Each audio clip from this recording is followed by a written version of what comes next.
Hello gamers, Matthew here from Grey Army Gaming. For today's video, we're going to be pulling out our Magic the Gathering cards in order to develop a system for overland terrain. Now what I want to do is look at some basic principles for this system. I want to look at travel when we have one form of terrain, travel with multiple forms of terrain, and finally some customization options.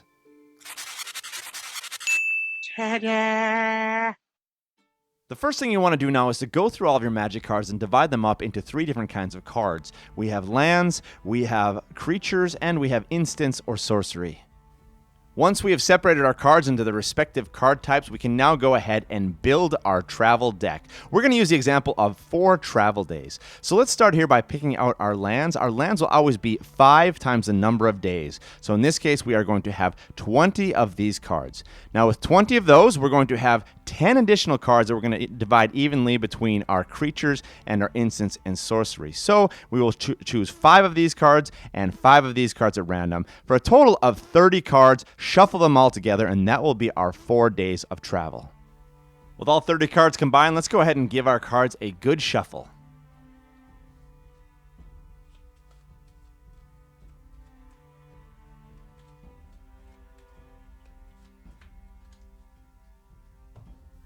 Once our cards are all shuffled up, we are ready to walk through day 1 of our travel. And the way we're going to do this is by flipping 3 cards. We'll have the first card for the morning, the second card for the midday, and the third card for the afternoon, evening. So here we go, the first day of travel. Our travelers in the morning travel through the mountains. Nothing happens. You can use the pictures to help describe the travel. Pretty uneventful. Afternoon, nothing happens there as well. And finally, at the end of the first day, they are also traveling through the mountains. Nothing eventful is happening. On to day 2. In the morning of their travel, they continue through the mountains. Nothing spectacular happens there. In the afternoon, same thing. And in the evening, suddenly now, something interesting happens. So in the evening of the second day, we flip this card, Revitalize. Now you can roleplay this in any way you want. As your group is walking through the mountains, eventually they come to this odd stream of water, a spring coming out of the rock, and they begin to drink from it, and their bodies are revitalized as they gain health and hit points back. You can play it in any way you want, but it's really interesting that in the evening of the second day that you have this special instant happen. Into the third day of travel, the group wakes up in the morning, and as they're making their way through the mountains, now immediately they meet a Paladin of the Bloodstained. This is a creature, a vampire knight. Play this out however you want. You have an NPC interaction, potentially a combat. When that is resolved, the group will continue on, walking in the middle of the day through the mountains. Nothing happens, but in the evening, as they are making camp in the mountains, they come across a creature, a goblin knight. So that is an interesting random encounter. This will probably be some kind of combat. Go ahead and play that out, and that is the end of day 3.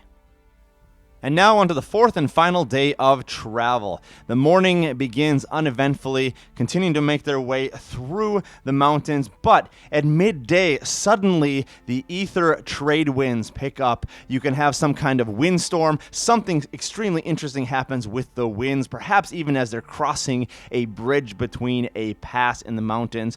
Play that out, and finally in the evening of the last day, as they are almost at their destination, they come across a masked black guard, which is a creature, a human rogue. Perhaps as they are just about to make it to the city or the fort, wherever they're trying to get to, they are intercepted by this rogue. Combat, NPC encounter, play that out in any way you want. Be really creative with it, but this is the end of the 4th day. The example we just used is when you have one kind of terrain that you're traveling through. So let me show you again how this could possibly look. Basically, you're going to pick out all the same kind of land cards to put into the deck. So you're not going to have any variations. They're all going to be exactly the same. So on the first day, we're always going to be moving through the forest. In the second day, we're still moving through the forest. Various things are happening, so on and so forth. So the way you do that is you just pick out all the same land cards if you know that your group is going to be moving through one type of terrain for the entire journey.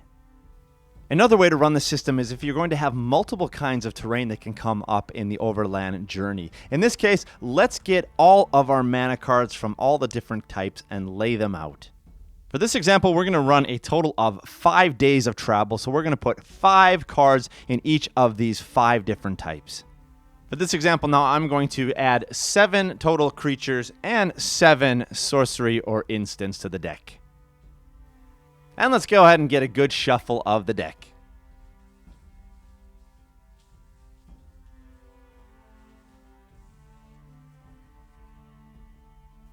The way that we will carry this out now is the same way that we did before. We'll begin by flipping our cards for the morning, the afternoon, and the evening. Now, the type of terrain is always going to be determined by the first card in the morning. Now, if a card other than a land card is flipped as the first card, then it will be the second card that will determine the terrain for the day. So let's go ahead and show you how this works. Let's start out with our first day in the morning. We begin in the mountains. We're cruising along in the mountains in the midday. Because we are in the mountains, we continue in the mountains, so we just have another land card that says we continue with the initial flip. And the last one, all right. In the evening in our mountains, we come across a creature, a human wizard. Now let's play this out with our NPC role-playing, or maybe it's a combat. Moving on to day 2, we are in the mountains. Okay, now we're going to be coming out of the mountains into the plains. So as our travel continues, we get out of the rocky spaces into the rolling hills in the morning. Nothing happens there. In the afternoon, the lunchtime, nothing happens. We are still traveling through the plains without any issues.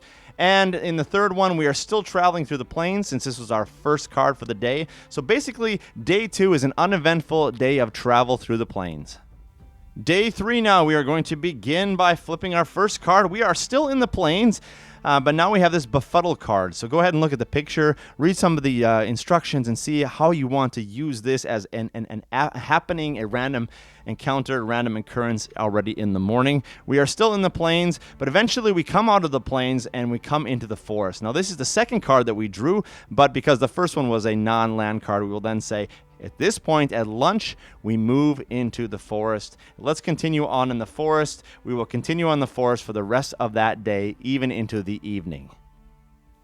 Into day 4, and we are still in the forest. At this point, we come out of the forest, though, and we come up against the coast. There is nothing that happens in the morning.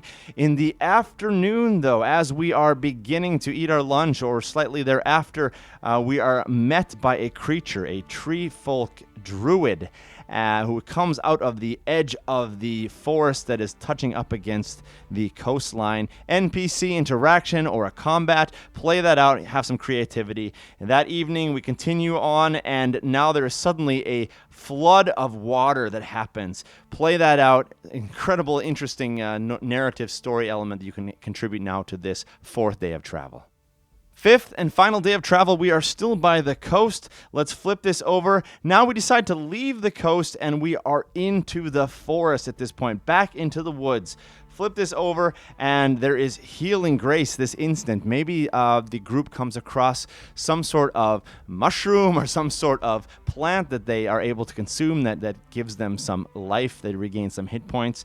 And finally, on their last card flip here, the 5th day, they come across a creature, a wolf, that they come across in the woods. That will most likely be a combat in the evening of their 5th day. Just a quick note about customization. Now, as you are leading your group through their travels, you may want to have things a little bit more pinpointed and not as random. So instead of drawing from your random creatures, for example, maybe you say to yourself, you know that they perhaps will run into a wolf of some kind somewhere in their random encounters in one of these days of travel. So perhaps instead of your random pile of creatures that you draw out, perhaps you go instead and pull out some cards of wolves. So here we have the fierce witch stalker creature wolf. Here we have the ember eye wolf. We have the howl pack wolf, and maybe to make things interesting at the very end, you also throw in a human werewolf. Now you'd shuffle these in, and now you would know that during their travels through the woods, there's a possibility that they're going to run into a wolf and not some other random creature. Well, there you have it, folks. A fun, easy, and exciting way to make overland travel more interesting for your role-playing games using Magic the Gathering cards. If you like these kind of videos, please do give me a thumbs up, leave a comment below, subscribe to the channel, and I will continue to make more tip videos for your role-playing games. And most importantly, thank you for joining us here today at Grey Army Gaming for the future of gaming.